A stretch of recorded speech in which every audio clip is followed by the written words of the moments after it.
Adamın əhvalın pozan olmaya, hey deyib güləsən, nə gözəl olar. Ömür vəfasızdır, keçən hər anın qədrini biləsən, nə gözəl olar. Atasan kənara şöhrəti şanı, ləyaqət yolunda qoyasan canı. Geniş süfrə açıb halal loxmanı, qananla böləsən, nə gözəl olar.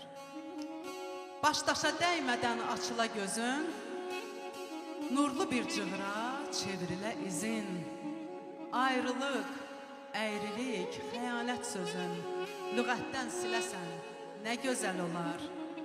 Ayrılıq, əyrilik, xəyanət sözün, lüğətdən siləsən, nə gözəl olar.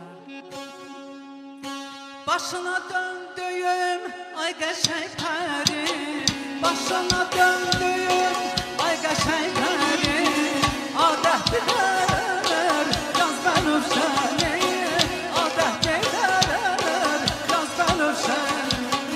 Ağmaz yəlirlər, qərdəslə var,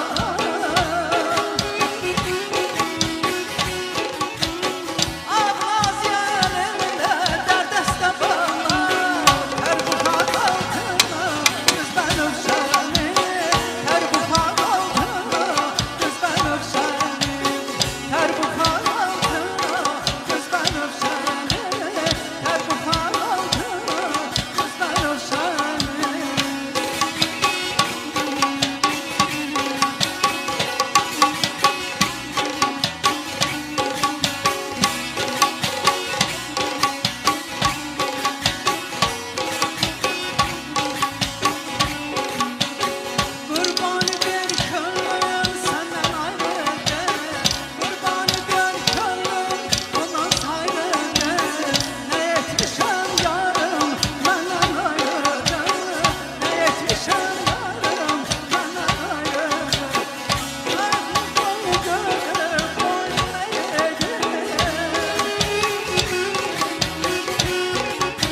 Leylilərin qapasını yazmazdan alan bilir.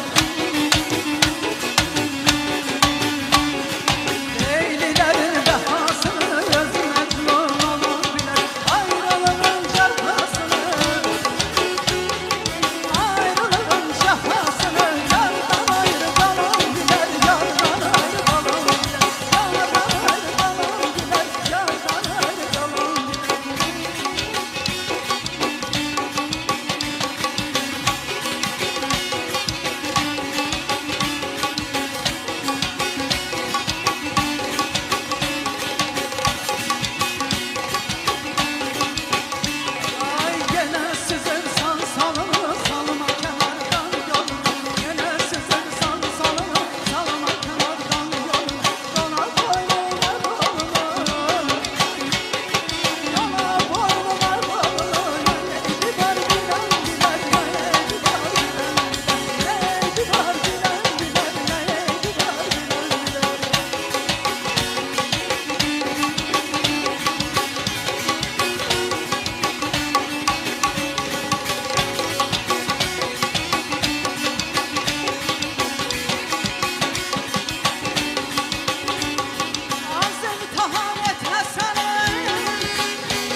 Səni can alan